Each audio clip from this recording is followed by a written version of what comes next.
अमीर बेटी का सौदा।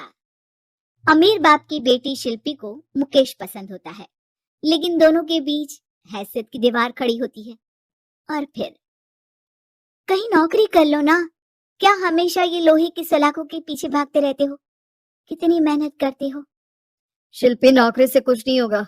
तुम लोगों की हैसियत तक पहुंचना है तो अपना ही बिजनेस करना पड़ेगा, वरना तुम्हारे पापा किसी और से तुम्हारी शादी करवा देंगे। अच्छा, ऐसे किससे करवा देंगे? मैं तो तुमसे ही शादी करूंगी। बोल दिया तो बोल दिया, बस। मुकेश उस बेचारी को समझाता भी तो क्या। दुनिया के रीति रिवाजों से काफी दूर थी शिल्पी। भले ही बड़े बाप की बेटी, लेकिन सादगी इतनी कि क्या कहना। बेटा शिल्पी, कल तुमको देखने लड़के वाले आने वाले हैं, तैयार रहना।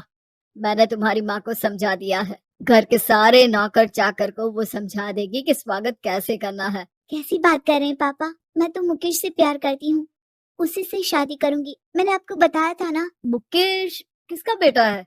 वो स्टील किंग सिंघानिया का, या वो जो बड़े ज्वेलरी वाले हैं मेहता, उनका? नहीं नहीं पापा, वो अपना ही काम करता है, लेकिन एस्टेब्लिश नहीं है अभी। पापा, वो आपके पास कब आएगा? जब कुछ बन जाएगा। आप प्लीज थोड़ा सा वक्त दे दीजिए। पिता को शिल्पी की बात पर गुस्सा आ जाता है।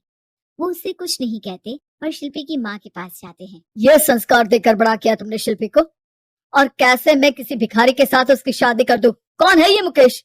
मैं जानती हूँ, बड़ा ही होनहार लड़का है। शिल्पी से बहुत प्यार करता है और शादी करना चाहता है। अरे ऐसे कैसे मैं किसी से भी अपनी बेटी की शादी कर दूं? कोई भी उठकर आए और कहे कि मैं शादी करना चाहता हूँ तो मैं शादी कर दूं? कान खोल कर सुन लो, कल उसे अच्छे से तैयार कर देना, क्योंकि जो लड़का मैंने देखा है शिल्पी के लिए, वो करोड़पति घर का बेटा है, समझी? लाख मना करने पर भी शिल्पी को उस लड़के से मिलवाया जाता है जो उसके पिता ने उसके लिए देखा था। देखिए, मैं किसी और से प्यार करती हूँ और उसी से शादी करूंगी। ये तो बहुत अच्छी बात है कि तुम किसी और से प्यार करती हो, क्योंकि मैं भी किसी और से प्यार करता हूँ। लेकिन शादी तो हम दोनों को ही करनी होगी।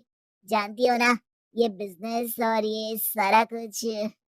शिल्पी को समझ में नहीं आता कि वो क्या कह रहा है, लेकिन वो समझ जाती है कि वो लड़का भी किसी और से प्यार करता है।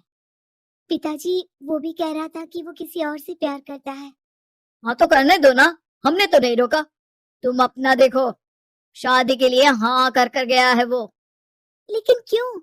अरे वो और मैं दोनों ही एक दूसरे से प्यार नहीं करते, फिर शादी क्यों कर ले? पापा, एक बार सिर्फ मेरे कहने पर आप मुकेश से मिल ले। पिता शिल्पी के कहने पर फॉर्मेलिटी के लिए ही सही, लेकिन मुकेश को घर बुला लेते हैं। देखो, ज्यादा वक्त नहीं दे पाऊंगा। ये बताओ कि शादी के बाद कहाँ रखोगे उसे? 2 कमरे के मकान में? नहीं सर, मैंने 2 साल के बाद का सारा प्लान कर लिया है।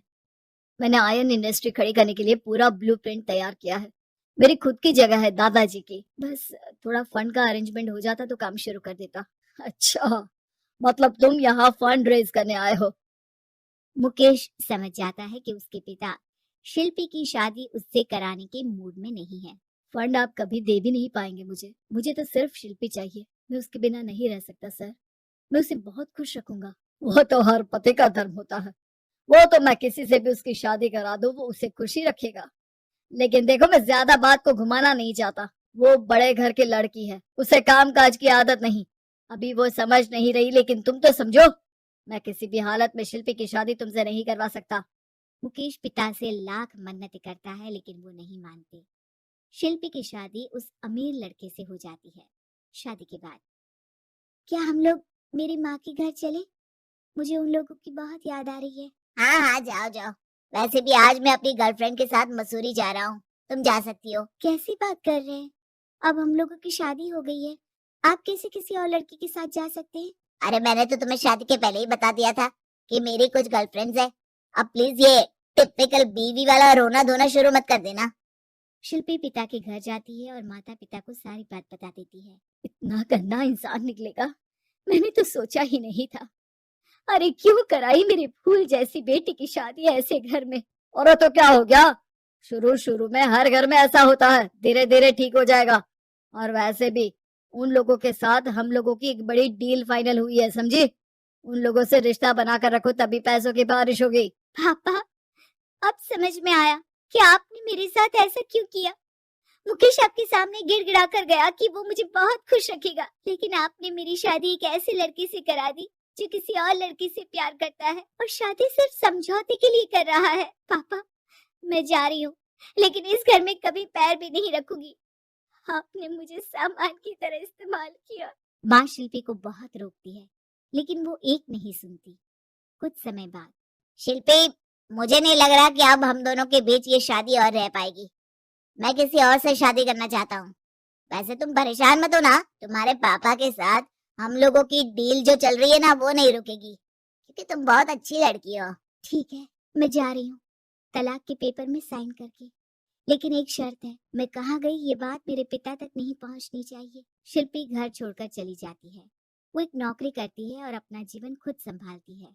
लेकिन एक दिन, शिल्पी जी, आपसे मालिक मिलना चाहते हैं। मुझसे क्यों? शिल्पी मालिक के कमरे में जाती है, जहाँ सामने मुकेश होता है। अरे आपको देखकर बहुत खुशी हुई, बहुत बड़े आदमी बन गए। थैंक्स, पर तुम्हें नौकरी करने की क्या जरूरत पड़ गई? मैंने तो सोचा भी नहीं था कि तुम मेरी शिल्पी होगी। तभी वहाँ शिल्पी के पिता आ जाते हैं। शिल्पी, तुम्हारे बारे में माँ से पता चला। घर चलो बेटा, मुझे माफ कर दो। मुकेश, मैं यहाँ अपनी कंपनी के काम के लिए आया हूँ। तुम्हारी कंपनी की डील अगर हमें नहीं मिली तो हम बर्बाद हो जाएंगे। वैसे अब तुम चाहो तो शिल्पी की शादी मैं तुमसे कराने को तैयार हूँ। बस करिए पापा, ये क्या सौदा लगा रखा है आपने? जिस कंपनी से आपकी डील हो, अपनी बेटी की शादी उसी के घर करा देते हैं। शिल्पी मुकेश से माफी मांगती है और वहां से जाने लगती है कि मुकेश उसे रोक लेता है। रुको शिल्पी, ये सब कुछ तुम्हारे लिए है। ये कंपनी, ये नाम सिर्फ तुमसे शादी करने के लिए ही खड़ा किया था। मैं आज भी तुमसे बहुत प्यार करता हूँ।